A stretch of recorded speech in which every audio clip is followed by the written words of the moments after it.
Welcome to the video on Introduction to Statistics, Section 2.1, Percentiles, Normal Distributions, and Z-Scores. The first thing that we're going to do is discuss the definition of a percentile, and all of the things that we're going to be doing in this session are really going to tell us where a particular data value falls within the greater distribution. So the percentile of a distribution is the value with p% of the observations less than that. So we're going to have a look at this little data set, and this has 30 Major League Baseball teams, so we know we have 30 data points here in our stem plot, and we're going to compute the percentiles for each of the following teams. So A is the Minnesota Twins. They won 66 games, which according to our key, 6 bar 1 is 61. So 66 is here. And we're just going to count the data values below that. We have 1, 2, 3 data values that are below that. So 3 over the total is 10%. So the Minnesota Twins are in the 10th percentile.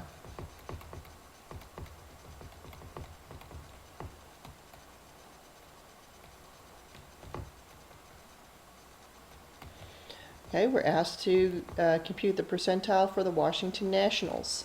And they won 98 games, which is the top value, actually. So there are 29 data points beneath that. And that puts them in the 97%, which is the 97th percentile. And that is the Nationals.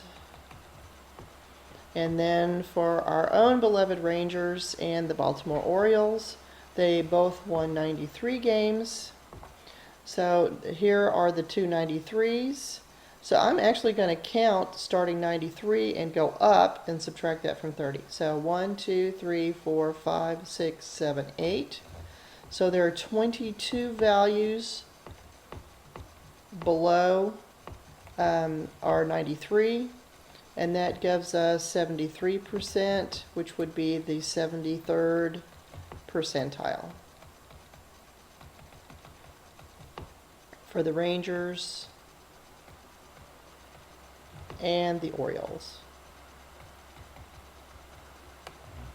Okay, so that gives you an example of how to compute percentiles. And again, so if they're in the 10th percentile, that means 10% of the data values are below that particular one we're interested in. If it's the 97th, then 97% of those values are below the value that we're interested in, and similarly for 73rd. Okay, let's learn a little bit more about normal distributions.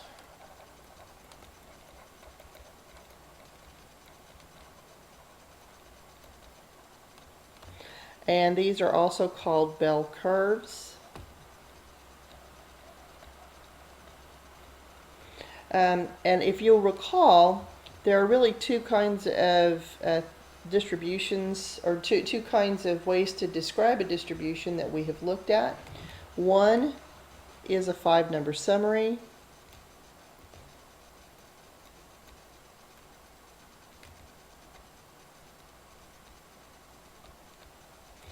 And this is min, Q1, median, Q3, and max.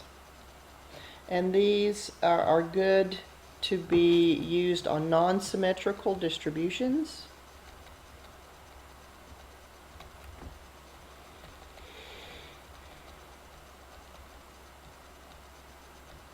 And they are based on the median value.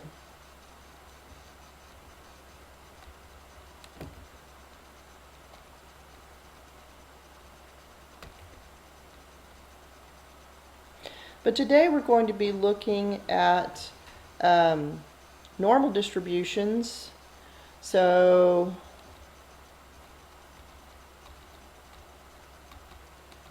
They're going to be used with symmetric data sets, or well, let's put that a different way. They're going to be used with symmetric distributions, and they're based on the mean and standard deviation.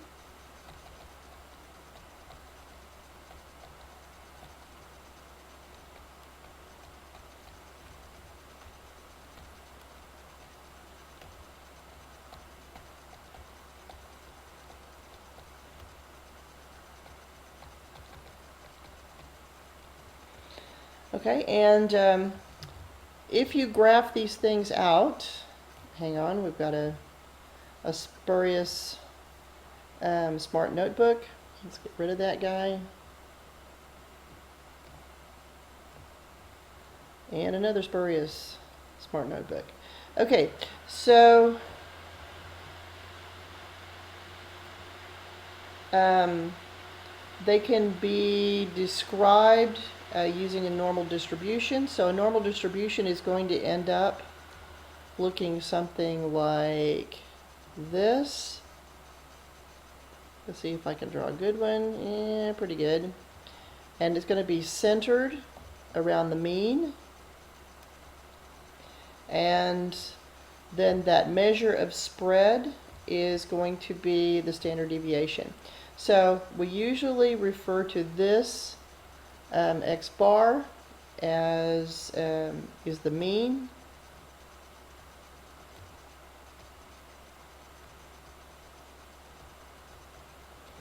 And then S is the standard deviation.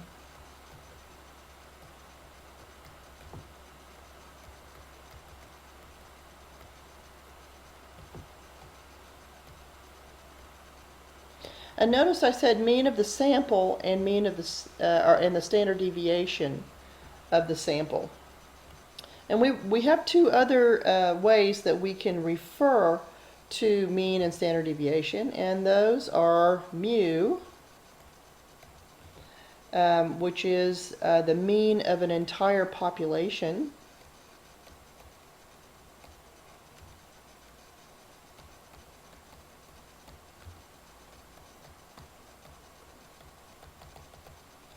and sigma, which is the standard deviation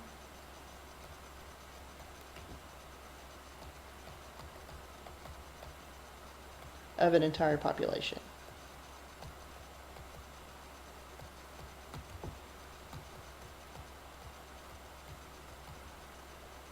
And I know that I confuse you guys a little bit because I use some of these terms in our last lesson, but we would reserve mu and sigma to be the entire population. Sometimes we sort of use them interchangeably, but officially the definition, the X bar and S refer to a sample, and mu and sigma refer to an entire population. So standard deviation is a measure of spread.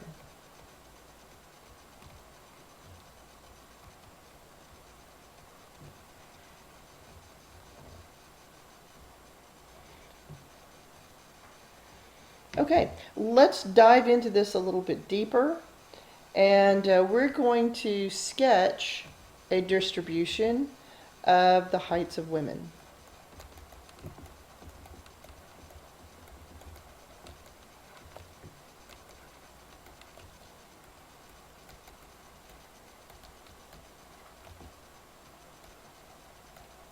And I'm going to introduce to you some terminology here. So this refers to an entire population, so we're going to use mu as the mean. And in this particular population, we're given that the mean is 64.5 inches. And we're going to use sigma for the standard deviation, and that is 2.5, also inches, because sigma has the same units as your data set. So when we refer to a normal distribution, we put a capital N. We put the mean first and the standard deviation second. So that is mu and that is sigma. Okay, so let's sketch this thing out. It's going to be a bell-shaped curve. It's going to have mu is 64.5. Now I'm going to try and sketch these a little carefully. You'll find out what that means in a minute. And so this is 2.5 away from the mean. And that is the first standard deviation.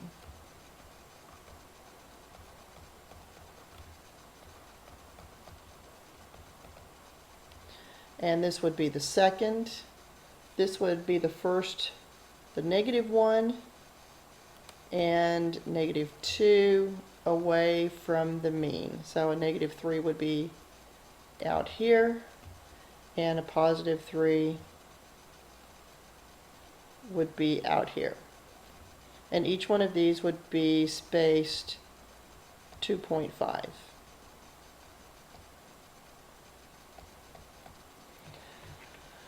Okay, so 1 standard deviation, 2 standard deviations, and these actually are representing a normal distribution.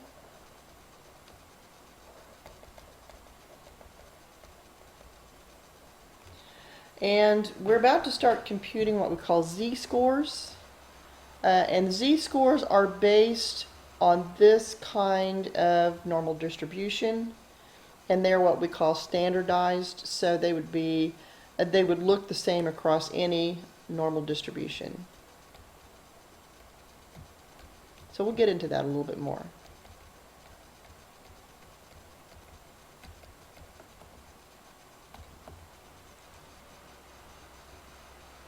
Okay, let's look at another hypothetical data set. The distribution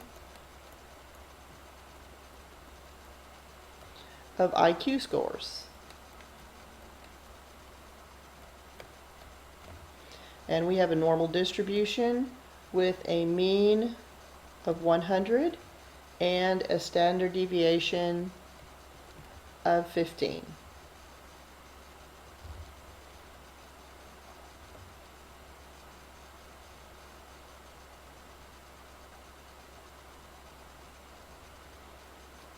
So maybe our standard deviation, -1, -2, +1, +2, and our mean is 100. So on our z-scores, we're going to standardize that to where the z-scores are about 0. And let me pause this because we're going to come back to this on our second video. So join me again.